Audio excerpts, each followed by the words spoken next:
Kaposváron egy ingatlan Panama gyanús ügyre szeretném felhívni a figyelmet, ugyanis 3 éve, 2013-ban az Emberi Erőforrások Minisztériuma egyházi, nemzetiségi és civil társadalmi kapcsolatokért felelős államtitkársága 2013 évi támogatásával valósult meg. De mi? Mert azt látjuk, hogy az épület, ami valamikor a tanítóképző főiskolának egyik melléképülete volt, átkerült a református egyházhoz. Az épület állaga 3 éve csak romlik, semmi nem felújítás, beruházás nem történt vele.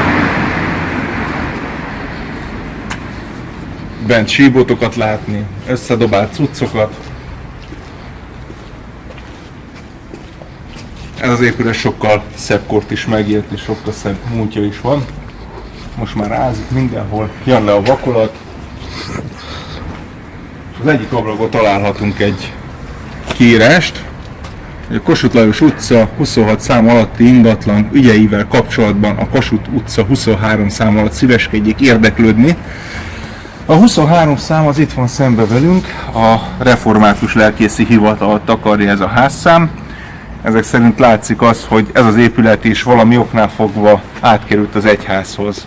Azon gondolkozom, hogy én is megkeresem az Emberi Erőforrások Minisztériumát, és kérek én is valamiféle támogatást egy ingatlan megvásárlására, mert az jól látszik, hogy azon kívül, hogy az ingatlant átjátszották a református egyháznak, utána senkit nem érdekel, hogy ezzel a patinás ingatlannal itt Kaposvár belvárosában mi történik.